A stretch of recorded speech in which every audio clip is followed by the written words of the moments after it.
God bless everybody. Today it's September 17th of 2026, and I wanted to do this video before we get to the month of Nisan, which actually starts on the eve of March 18th going into the 19th, especially with all the different events that are occurring in the Middle East surrounding Israel, Turkey, and Iran, as all this is ramping up in the last few weeks, and we're watching oil prices and everything spike at this moment in time, and possibly a meltdown in the next few weeks as we realize this might be a protracted war as we move forward.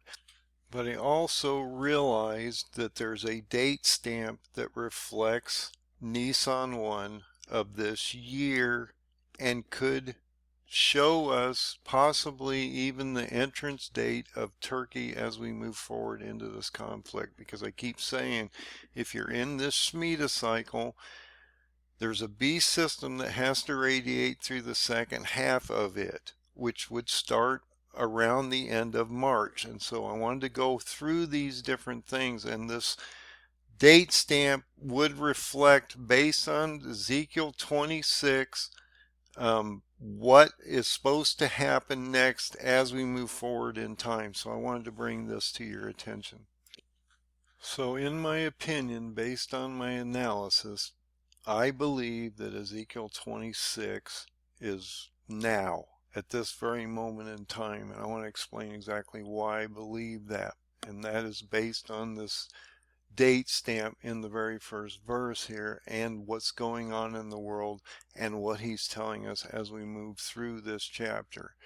So let's look at this, and I'm going to explain to you why this might be affecting us as we move forward in the next couple of days as we go into Nisan 1, which is on March 18th, going into the 19th of this month.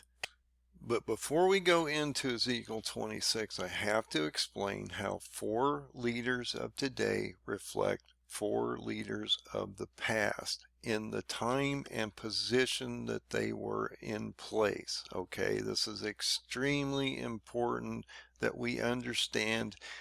Based on my analysis, everything that I've been showing you for the last few years, you have a paradigm that's literally playing out from past to future, that's going to show you what's getting ready to happen as we move forward right now. This paradigm 2030 chart that I've been showing you for the last few years is a real-time chart that's actually been playing out for the last 3.5 years. It has all kinds of information on it. The question is it going to play out the next 3.5 years to the end of the Shemitah cycle in September of 2029? This chart includes real-time events that are happening right now that meld in with the paradigm date stamps, the Shemitah cycle, the strong generation of the Jews, and all these different elements that you have to take into consideration to understand where you are in time biblically. When you get into the paradigm 2030 date stamps that I provided, that's because 4 leaders of the past reflect 4 leaders of today, exactly in the position and time and place that they are. And you can see them here. Zedekiah reflects Reuven Rivlin in the exact time and position he was in place in the past. He reflects it in the future today. Isaac Herzog reflects the Israeli president Jehoiakim in the exact time and position he was in place. Nebuchadnezzar reflects Erdogan, which we've been talking about Turkey forever on this channel, and how he is going to be the white horseman that brings a quarter of the world into war and then dies on a 6th seal, is resurrected into an antichrist on the 6th trumpet event. Then, after working on this chart for almost 10 years, I found that in the last 1.5 years or so, We have a new leader that reflects Darius the Mede in the new Kurdish leader that came in October 20th of 2024. So now you literally have 4 leaders of the past, 4 kings that reflect major components of the Bible, that reflect leaders of today that can be isolated down in the position and time that they were in place, because it reflects the paradigm date stamps that I'm getting ready to show you now. So I probably have close to a couple dozen different date stamps on this Paradigm 2030 chart that we'll go into in a little bit here. But what I wanted to explain to you is, if these are truly kings of the past that reflect kings of the future, then we can take these date stamps and extrapolate them down to show you what might literally be coming at this moment in time. You cannot use the Gregorian calendars when you do this, though. I started doing it like that and it was off a little. Once I moved it to the Hebrew calendars, these dates have been almost spot on. So I wanted to show you how this works again, because it's extremely important that you can actually generate these dates yourself and understand how this Bible works by looking at the past kings to the future, where you are today and the current events that are happening, what's going to happen next. So when we look at Ezekiel 26, he says something extremely important here. He actually says a lot here in Ezekiel 26, and all this is reflecting you at this moment in time. So he talks about it came to pass in the 11th year. So if you look at the 11th year of Zedekiah, Zedekiah reflects Reuven Rivlin today, in past, in the time and position. So look at how this works. Reuven Rivlin came in as president in July 24th of 2014 and then left in July 7th of 2021, and then we saw Isaac Herzog come in from July 7th of 2021 and is still the president at this moment in time. But look at the date that he came in, this guy named Reuven Rivlin. He came in July 24th of 2014. So when you go to his 11th year, that would be July 24th of 2025. So his 11th year would radiate between July 24th of 2025 and July 24th of 2026. I'm going to tell you up front, I made a mistake on the paradigm chart, because I actually had this date in 2025 on 1 Nisan, and it should be on Nisan 1 of 2026 if you're adjusting it properly to the year of this king. So I originally had this date as a 25 date. And then when I went back in just the last day or so, I realized we were getting to Nisan 1, and I had a Nisan 1 date on the chart. I need to go back and look at it because it seemed to reflect now more than it did last year. So when I went back and looked at it, I realized I had made a mistake, and I'll be the first one when I make a mistake to tell you that I'm going to adjust this and exactly why I'm adjusting it, because I want to make this chart as proper and correct as possible. So on this chart, which was in my last video or so, because I've not updated my charts lately, I've tried to explain to you that I'm waiting to see how this plays out, because the paradigm has been playing out and I have been updating it in real time. Actually, I think I updated on March 1st, but I'm going to re-update it, so don't even go look at that one. We'll just look at this one and I'll show you how this is adjusted. So I originally had this on November 8th of 2025, and when you go in and you blow this up approximately in this area, I'll show you that area now. So I brought this up so you can see exactly where we were in the chart on November 8th, okay? And I've left these areas here so you can sort of follow where they are, so they give you some markers on the chart to see where you are located in the chart, because the chart's extensive and there's a lot of information here. When you get to this date of March 30th, which was Nisan 1 of 2025, I had this original marker, but I didn't realize I had the year wrong based on the king, and I had calculated it improperly. So look at this. This is extremely important. Don't just turn me off now, because I'm telling you, Turkey's getting ready to walk in the room, maybe in the next couple days, based on Ezekiel 26. You're going through this prophecy right now, but I want to show you how this works, because you need to understand that this is happening to you at this moment in time. So look at Ezekiel 26 and this date stamp I had. March 30th of 2025, which should be actually Nisan 1, March 18th of 2026, because it moves around the Jewish calendar based on the Gregorian date.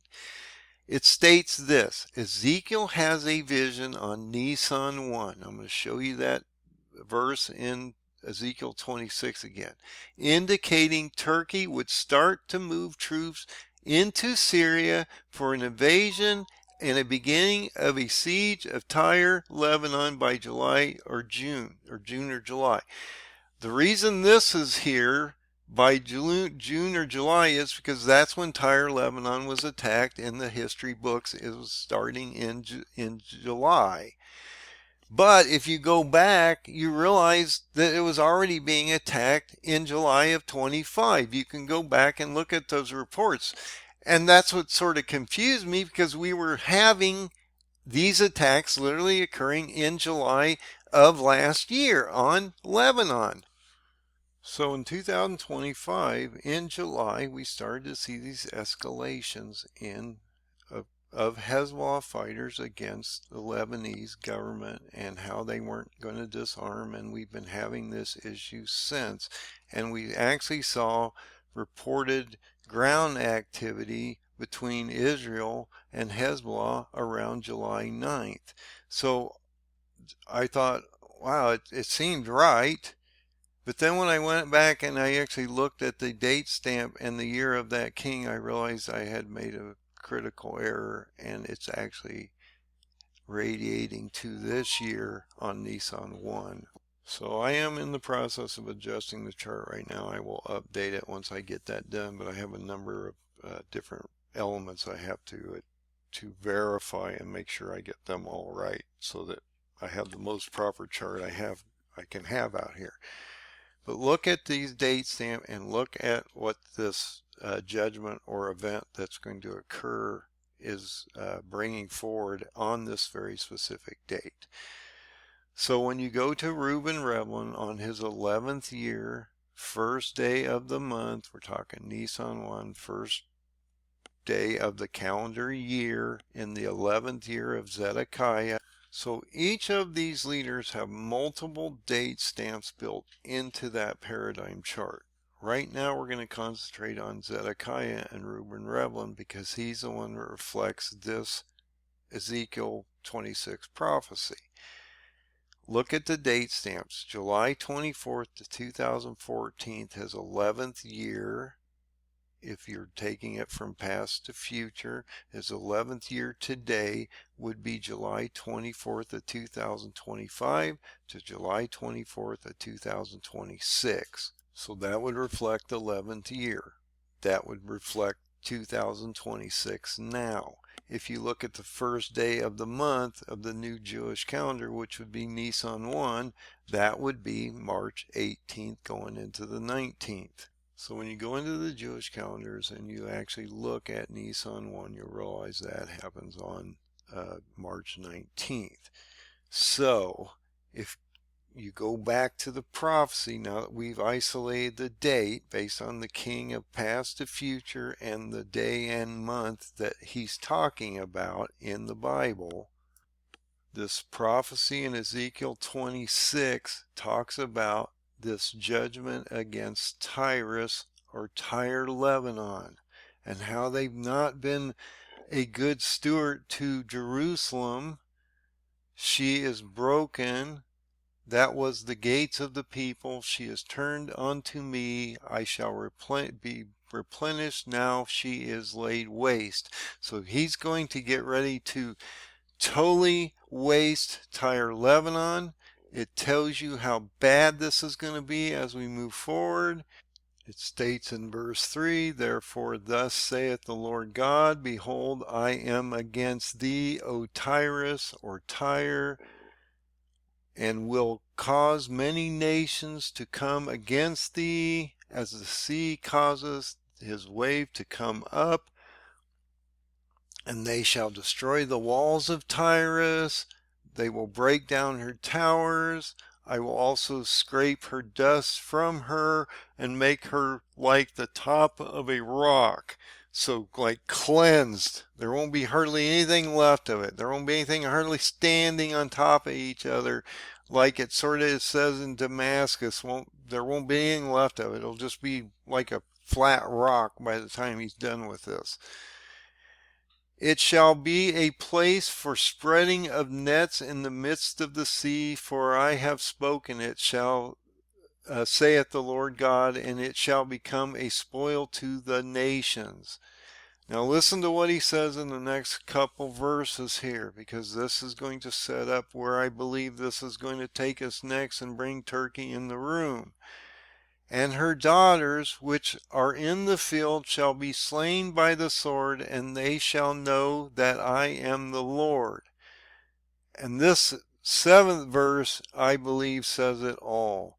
"Thus saith the Lord God, Behold, I will bring upon Tyrus," or Tyre, "Nebuchadnezzar, king of Babylon, king of kings, from the north, with horses, with chariots, and with horsemen, companies, and much people."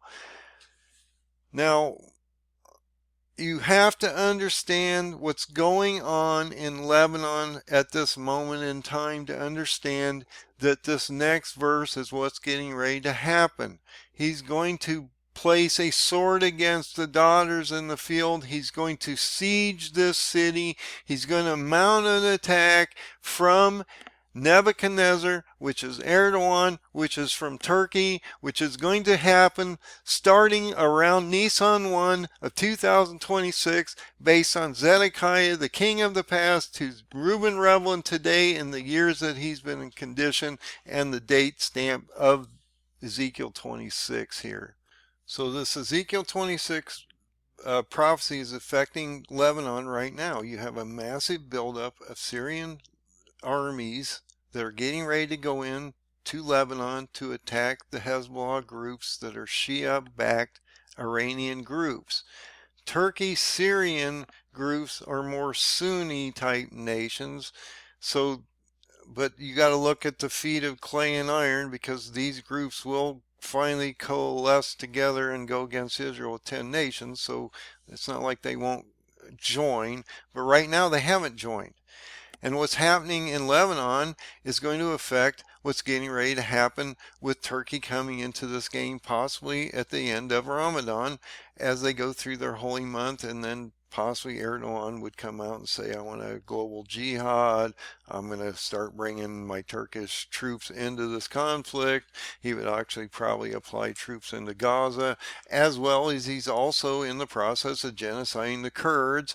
At this moment in time, he's pushed them all the way east of the Euphrates, almost into Iran, and they're collapsing. So if Turkey would get into the game, the Kurds would be in terrible duress, as your Iranian government is already collapsing in front of you, as they're being bombed daily by Israeli and U.S. and other partners in the region. But not only do you have Hezbollah getting possibly attacked by the Syrian military, which are proxies of Turkey, the Free Syrian Army, the Syrian Army, Damascus have signed defensive pacts. I've shown you this in past videos, news articles where they've signed these pacts, and we're going to see now that Turkey's leading the Syrian army, but you have an additional issue that's happening in this area. So on the other side, Israel has ordered troops to seize new positions in Lebanon and create this buffer zone, similar to what Erdogan did in Syria and Iraq by creating a 30-mile buffer zone that allows them to catch missiles and things coming in, because they have the ability to track them, and they have to go over these buffer zones, and so hopefully they can shoot them down before they hit.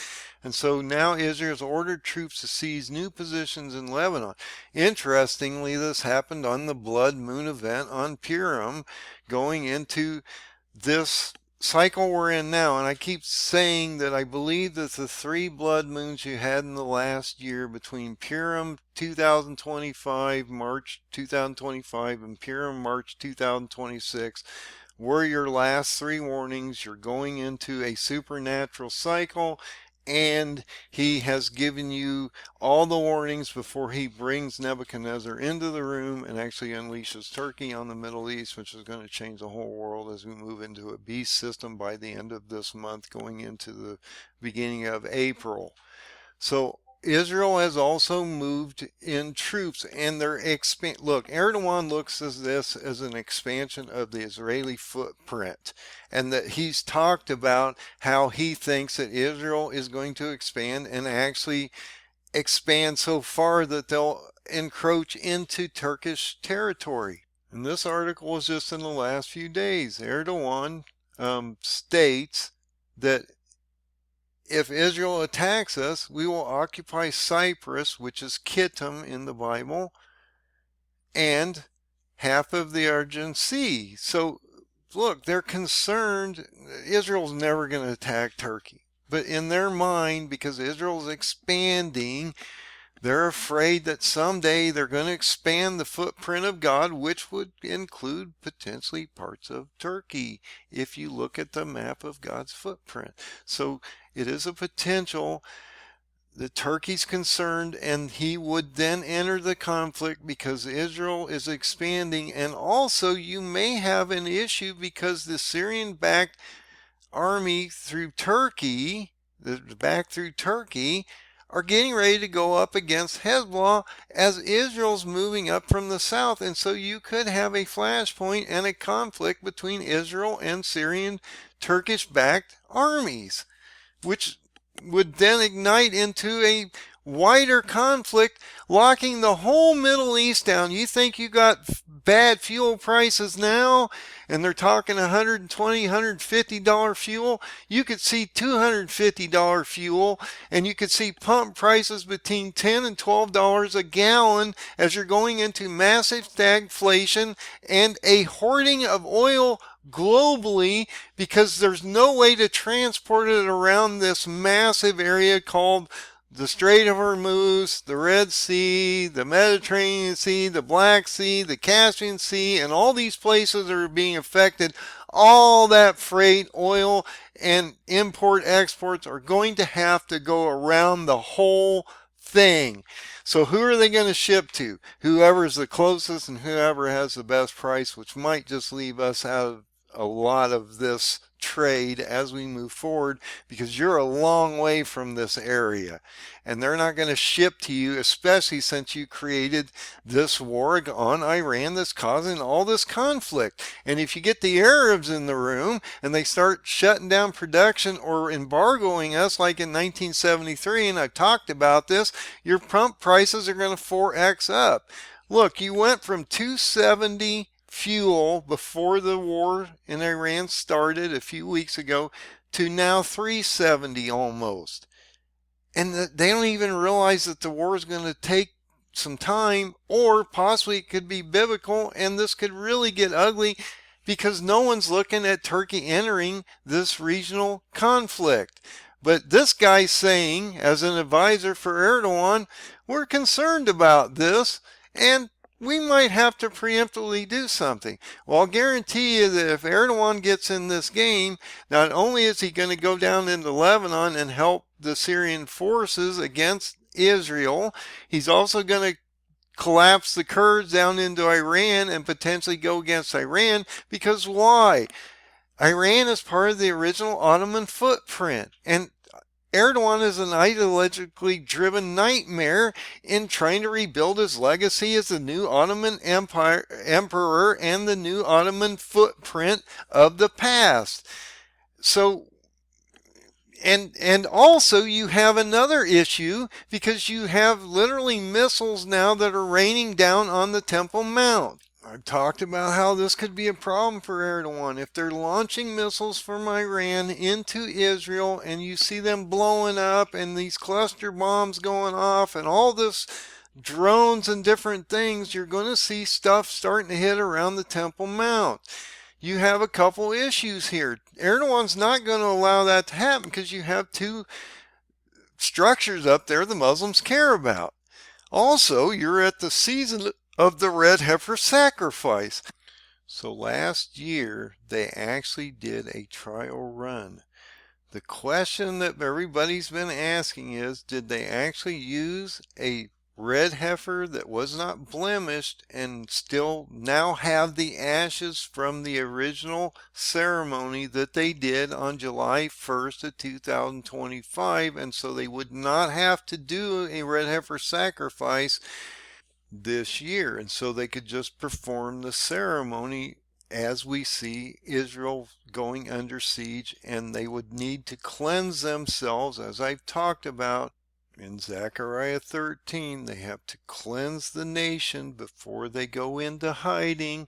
If you go into Zechariah 14, it talks about how the Mount of Olives is split in half, slides from north to south, creating an exodus for the Jews, the remnant, the 1/3 that are removed for the 1260 days to go through into Jordan, down into Mount Sinai, where they were held when Moses took them out of Exodus in the original Exodus from Egypt.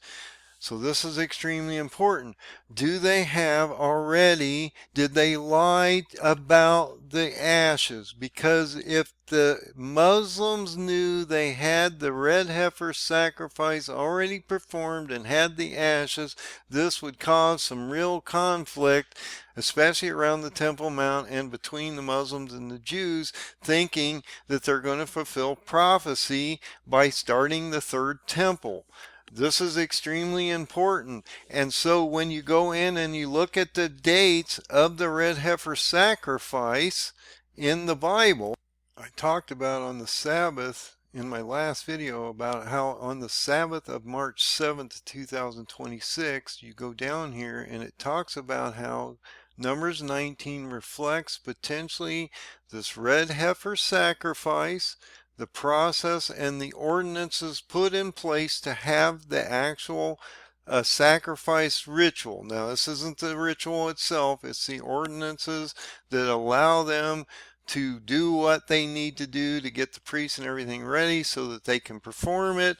Then they will actually present and have this prior to Passover and the death of our Lord Jesus on Nisan 14. When you go into March 28th of this year, which is a week and a half from now, it talks about how this is the great Sabbath. Okay, it talks about this massive Sabbath, the greatest Sabbath. It talks about how this is when they had the exodus of Egypt and how they were taken to the Red Sea, and then Pharaoh's armies came towards them and they were trying to figure out what to do, and then God parts the sea, allows them to have exodus to the Mount Sinai area to be hidden, or basically to be hidden, before they go into the 40 years of wandering around in the desert and then getting to the promised land that they had to endure, because the old generation of Moses and all of them perished before the new generation got to go into the actual promised land. None of the old generation actually got to see that.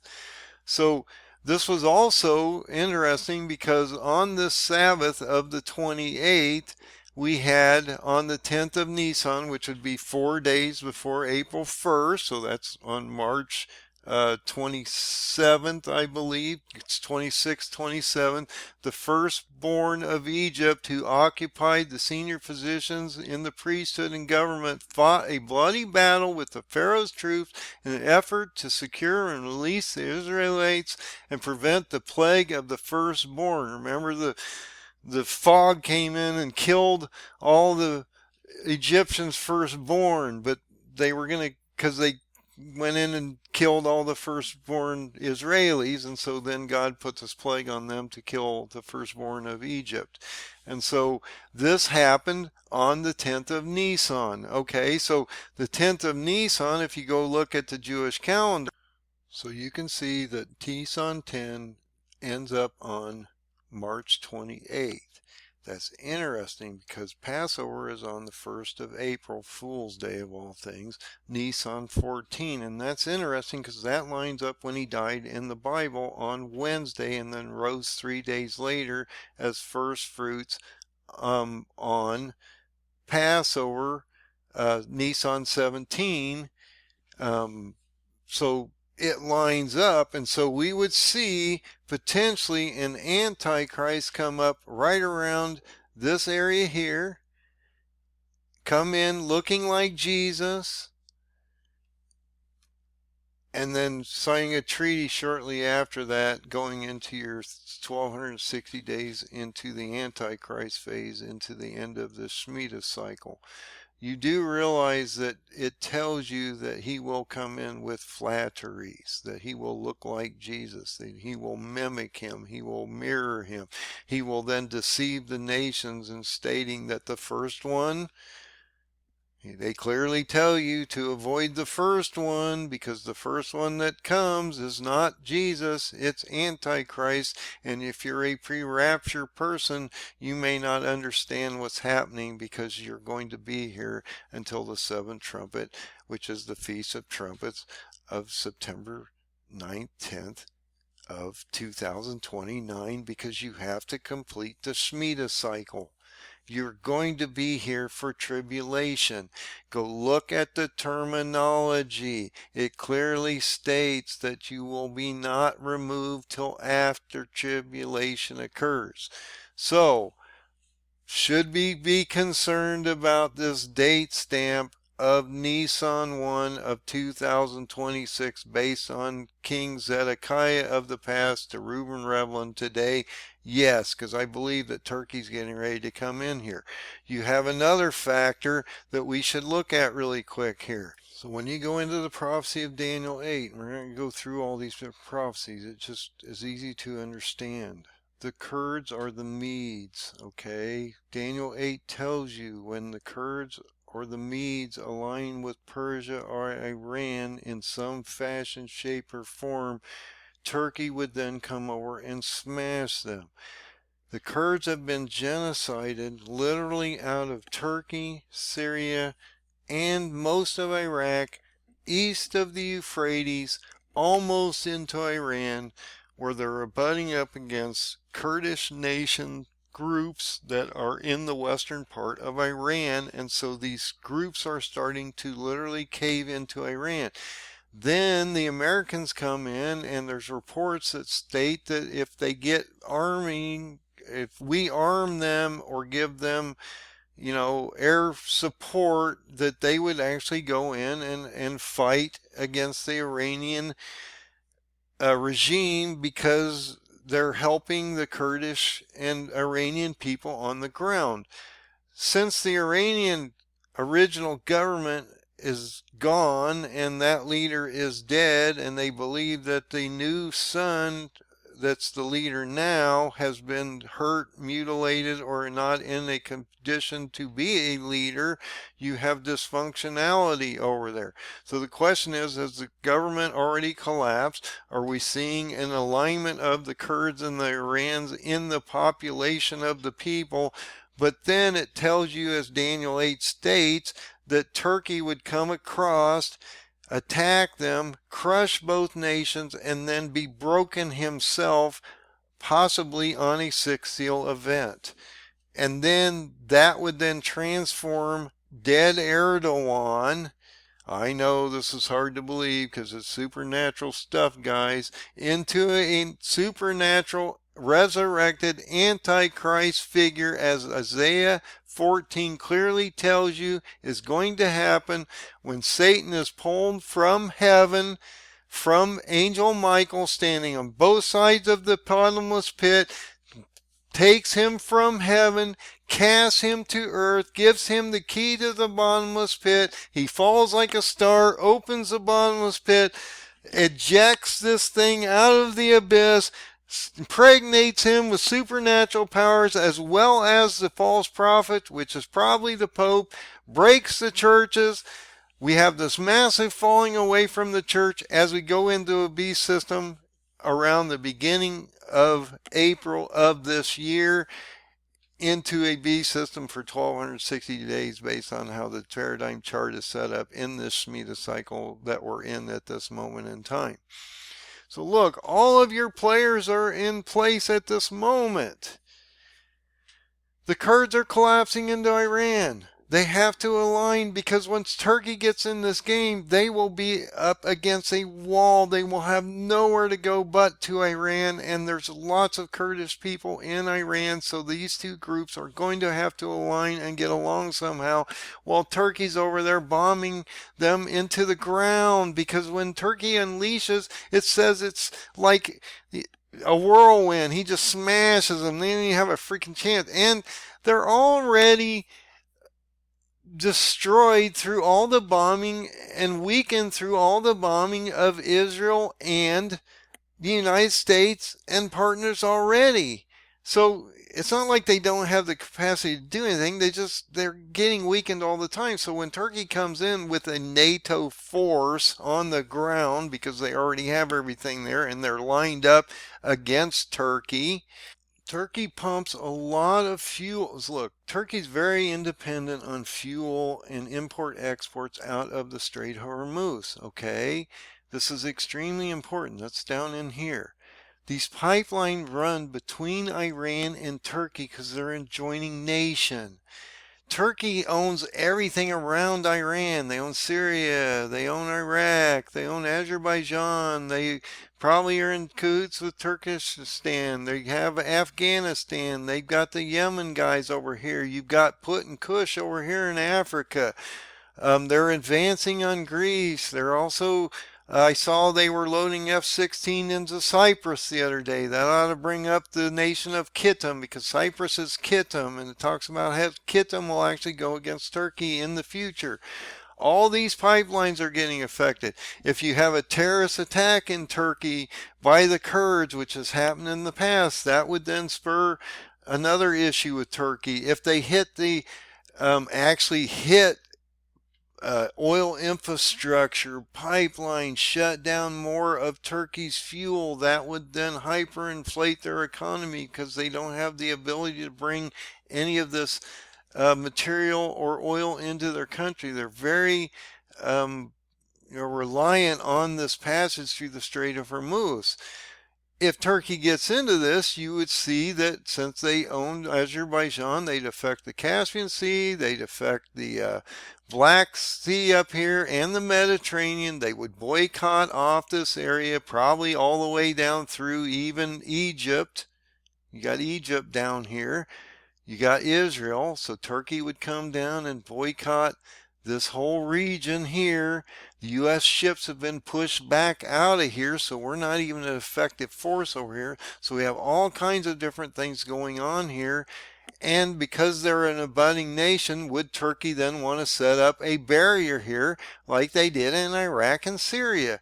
They set up a 30-mile buffer zone. So they could enter Iran as they're weakened and say, look, we're not going to tolerate missiles coming into our airspace, and we've seen 3 of them heading our way in just the last few days. So again, is he telling us when Turkey is getting ready to break out, either on Nisan 1 or shortly after that? Because he's talking about how he would break out on Nisan 1 in the 11th year of this king today, if you're looking from past to future, and it would affect Tyre or Tyre, Lebanon, Nebuchadnezzar, king of Babylon, the king from the north. From the north, Lebanon, from the north is Turkey. It's not Russia. Don't look at the Rosh thing. That means head or leader of Turkey. It has nothing to do with Russia.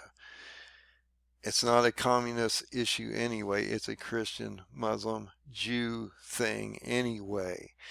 And so he's going to bring all this judgment on Tyre or Tyrus, bring a lamentation against them approximately on or after Nisan 1, which ends the same day Ramadan ends, which is the holy month of the Muslim people. And so would then Erdogan come out after the holy Muslim month and say, I've had enough, I'm getting ready to advance into this conflict, and I'm bringing not only force down into Lebanon to help the Syrian government there take out Hezbollah, I'm going to put boots in the ground in Gaza, which would then nullify anything Israel would want to do because they know they can't take on Turkey.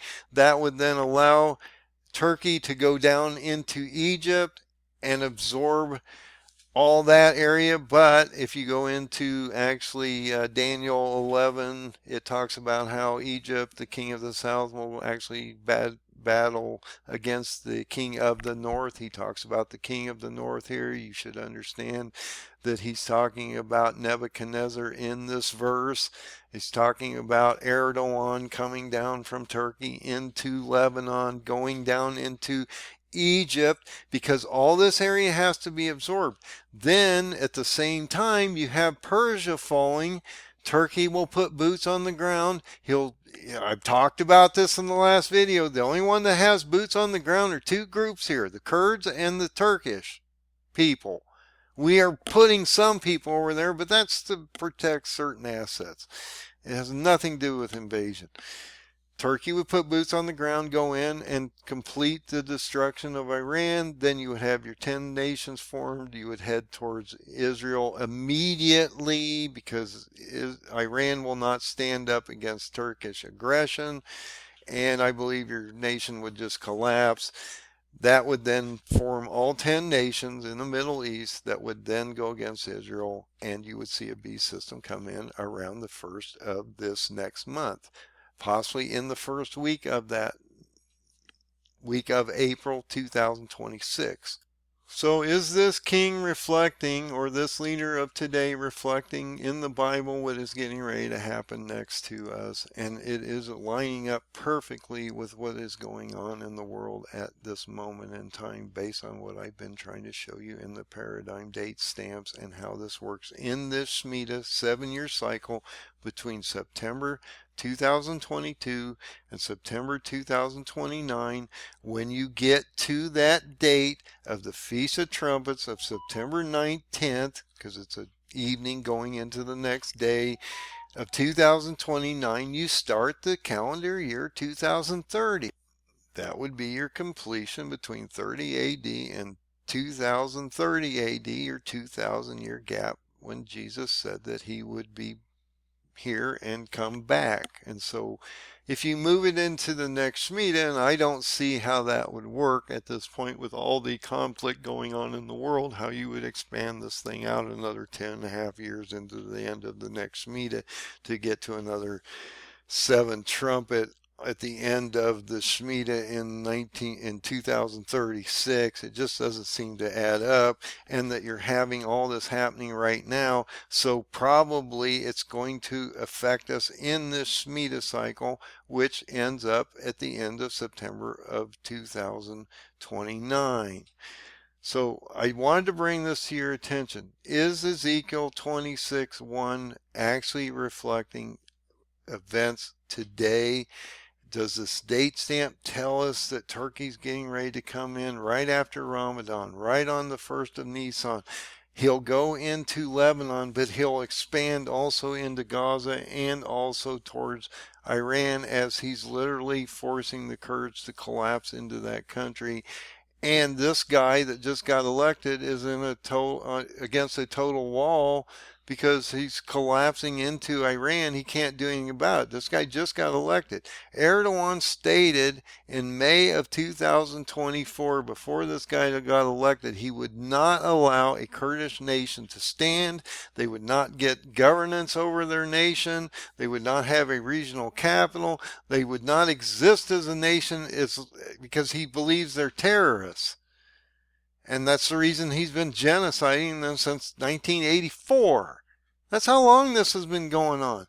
This guy's been in the process of converting, transforming the whole Middle East and Africa and Cyprus and the Iranian areas around Azerbaijan and Afghanistan since he came in 2003. And he stated at the very beginning of his term when he first came in 23 years ago, he was going to rebuild the Ottoman Empire nightmare for all of us to enjoy. So I think he's done a really good job of it, and I don't know how much we're enjoying it though. So just realize that this is getting ready to break on you. So I wanted to bring this to your attention because I had made a mistake in the date stamps. I only had it as the 10th year on that prophecy. And Ezekiel clearly tells you here it is the 11th year. So when you go back and you look at that set of kings, that king Zedekiah, how he reflects in exactly the position and time today. 4 of these guys do this with different verses throughout the Bible. Is God telling us that between July 24th of 2025 and July 24th of 2026 in Nisan 1, which would be March 18th, 19th of 2026, we would see King Nebuchadnezzar start to come into this conflict? Because he is clearly telling you this is a judgment against Tyre, that it will be like the top of a rock that's been cleansed completely off. There won't be anything left of it except some dust. That's how much destruction is getting ready to come up on Tyre. Erdogan is not going to be a nice leader to take over the Middle East. He's going to be ruthless. He's a ruthless man. He's a dictator. You have to understand what he is. And he's going to take Tyre on. King of Babylon, the king of the north, is going to bring everything against them. He's going to destroy them. He's going to take their riches, take spoils. He's going to destroy them. It's going to affect the islands around him called Kittim and different things like Cyprus. All this is going to be affected, especially when you get stroked by a 6th seal event that decimates 10 full nations by the end of this month. So get ready, guys. I'm telling you, things are getting ready to break. I'm sorry I got this date stamp wrong. I believe most, if not all, of the other ones are right. I've looked at them, I don't know how many times, but they were moving forward into future, not already something that I thought had already passed. And when I realized that this is actually a Nisan 2026 prophecy and not a Nisan 1 2025 prophecy based on the king, I realized I had to come out and notify you that we might be in a potential cycle of destruction with a 6th seal event before the end of the month, going into a beast system into the first week of April. And once I get the ability to adjust the charts and different things like that, I will then represent the chart and a video that gives you the breakdown of how that all works, and I'll probably put a text file together for you so it's easier for you to follow. Get your oil in your lamps. If you have not got your things now to get ready for the next 3.5 years and you're going to be pre-raptured, you know what? If you're going to be pre-raptured, collect the stuff. And if you're not going to be here, it won't matter to you. Somebody else can use it. But if you're wrong and you're going to be here, then you haven't been prepared. You don't have your oil in your lamp, and you're going to be left in a terrible condition as this world breaks down in the next 3.5 years. Look, only a remnant of the world survives from each and every country. He clearly tells you in Ezekiel 5:12, 1/3 will die by famines, plagues, disease, death, by starvation and things like that. 1/3 will die by the sword, as we're watching this happened right now in Ezekiel 26. He's talking about bringing the sword against the daughters of Lebanon, and how he's going to bring this massive army that overflows like an ocean over the top of them, like a big wave. It's just going to destroy everything. Same thing will happen to Iran because it's already weakened. Same thing will happen down in Gaza because Hamas already on Turkey's side. They have put in Kush or Sudan and Ethiopia on the other side. Turkey owns them. Egypt has no ability to fight this massive army that's getting ready to take over the whole Middle East. So they will be neutral, but they will be under duress. When Nebuchadnezzar came down in history, he just walked through Israel and went down into Egypt, and they just said, hey, we're not fighting you, man. We're just not going to fight you. Now, they will once Antichrist rises and they reform and then they regroup, and then they'll end up going against Antichrist as we move forward in the next 3.5 years. But if this paradigm works the way I think it has and has been working in the last 3.5 years, you will see something crazy happen before the end of this month. Probably Turkey getting in this room, and some crazy events in the Middle East that might be actually supernatural in effect, because you've got a sixth seal, a massive earthquake, a darkening of stars and moon and sun, stars falling from heaven onto what? Nations that have gone against his people, heaven rolling up like a scroll and moving. Where? Maybe above us? You go look at it. Sixth seal is an interesting seal. Then you go into a seventh seal, silence for a half an hour, about 7 days. I'm going to put all this down in the chart. Then you go into what we call the selection of the 144,000 in that period of time, a preparation for Satan being thrown out of heaven to earth, given the key to the bottomless pit, 4 trumpets devastating a third of the planet, probably the communist areas, Pacific area regions, taking you to a bottomless pit, a release of scorpions for 5 months to sting the men without the seal of God. You also have, once that occurs, and a rising of the Antichrist and the false prophet on the 6th trumpet. Revelation 13 exposes all this and how the 2 beasts rise. Guess what? In the 6th trumpet, it talks about the 200 million radical Muslims that will be released upon the earth to either radicalize you into Sharia law or that religion, or kill you because you won't join into their madness. So that's extremely important that you understand. And if you know where you are in time, when this first guy comes down, you'll realize he's Antichrist, whether you're raptured or not. That's extremely important. And the other thing that's extremely important that I must stress to you, as this breaks down through the end of the month into a beast system going into the first part of April here, and you watch the Middle East, the economies and everything collapse globally, you're going into a beast system. And what does God tell you? You cannot take the mark of the beast. It is forbidden. You will lose your soul forever. It tells you something stark in Revelation 20 that you need to understand. This is so important. Other than you need to believe in the Son, Jesus, the Son of God, the true Son. He is real. He is the Son of God. You need to believe it. The Jews don't. That's why a third of them are only going to be rescued from this, because the rest of them don't believe in the Son of God, of Jesus. But he tells you this.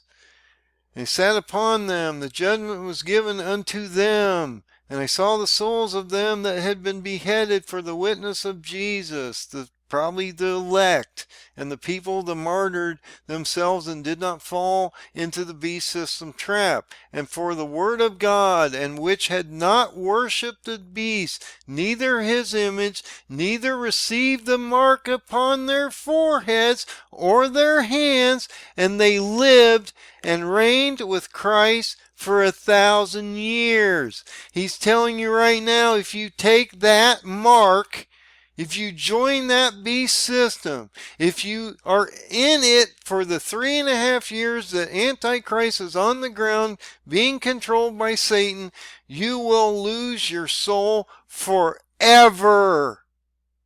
Forever. So you need to tell your people, your networks, what's going on out here, because you're going to lose your loved ones, your friends, your family, your co-workers, your whoever you know, strangers around you that have never seen biblical prophecy applied or been lied to the churches that they're going to be pre-raptured and they're not going to have to deal with this and it's only for the Jews or whoever.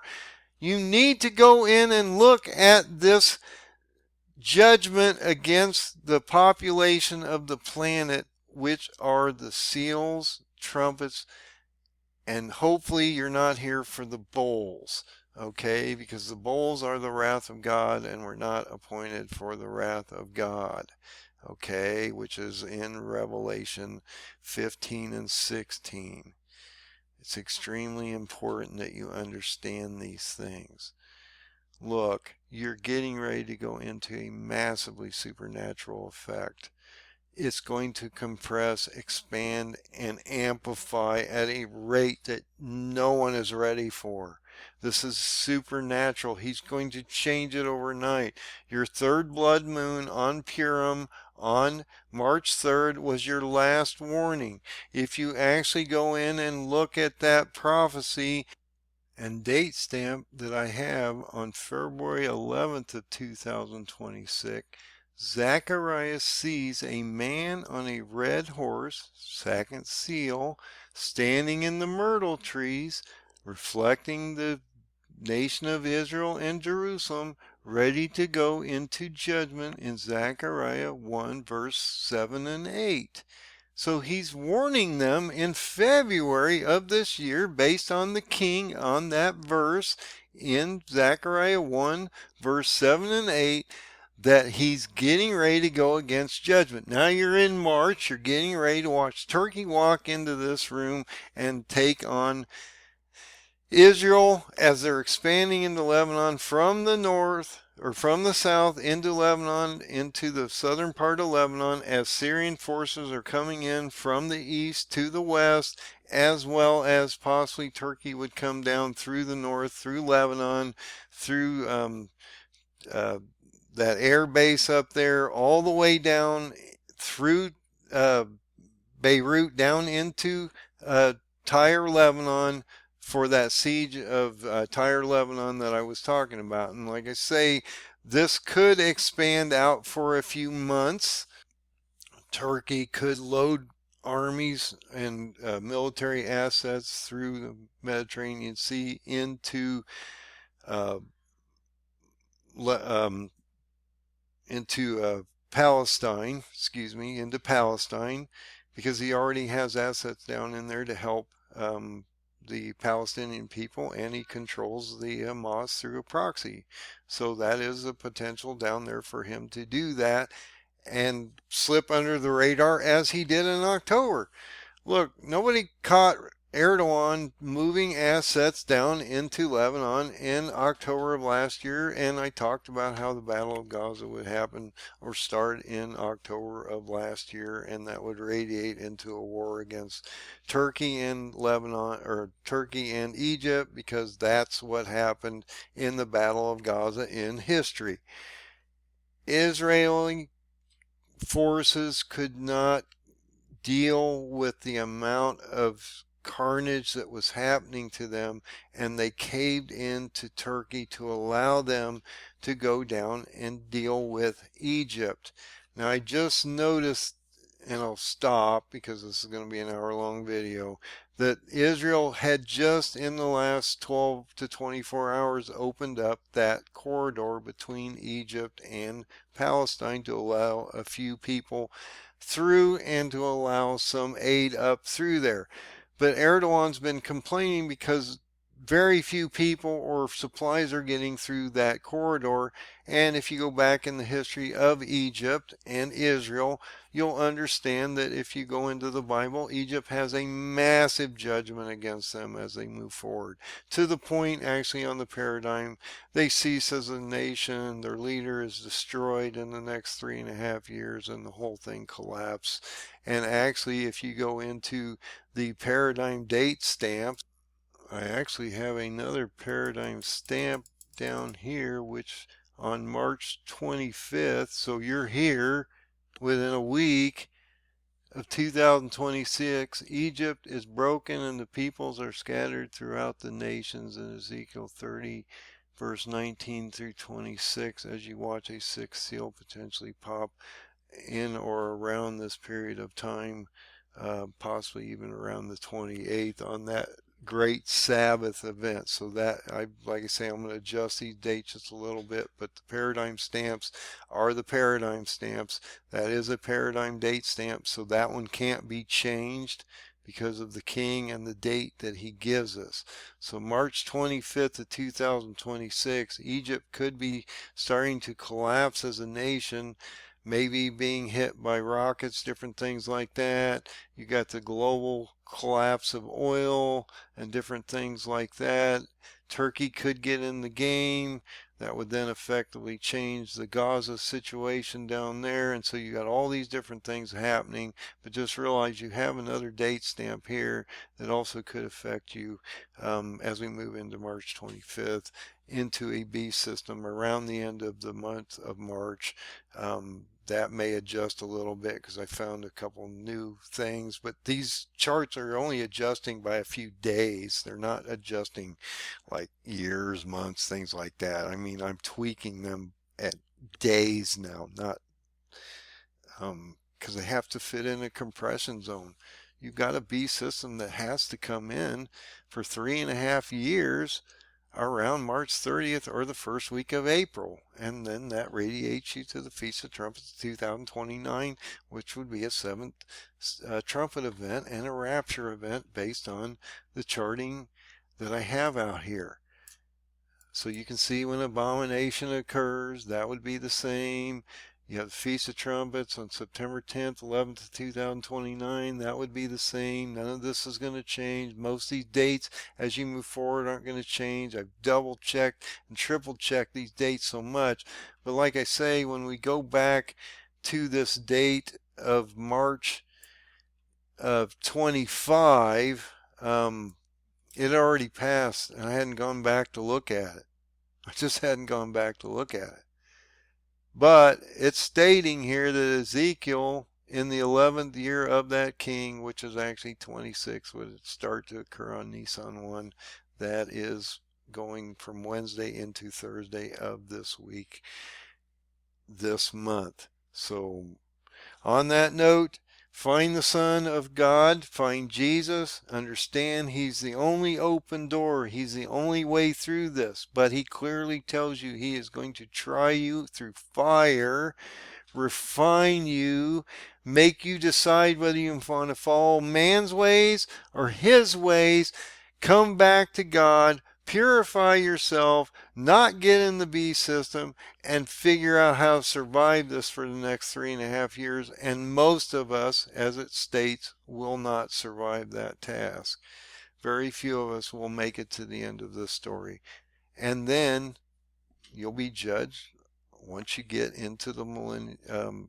The believers will be removed and taken into the millennial, and then after the millennial you have the white throne judgment, and all the rest of the non-believers would be judged going into the eternity.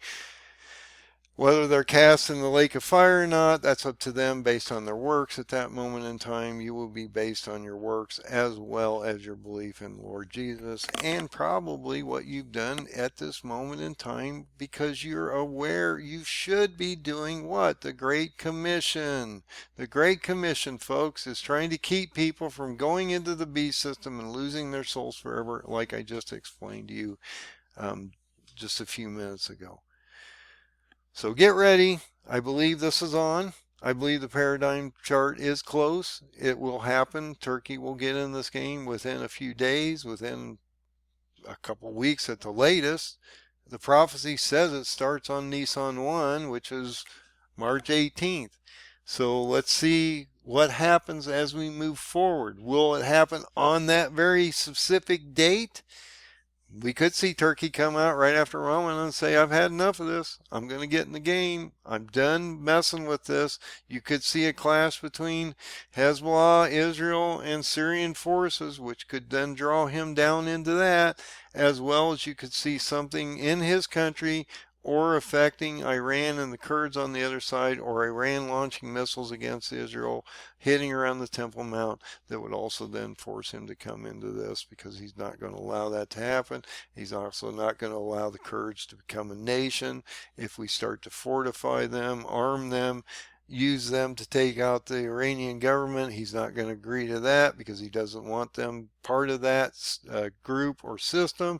And so there's a lot of reasons Erdogan would or possibly could be brought into this, pipelines hit or whatever. So get your oil ready, get ready for this one. It's going to get ugly.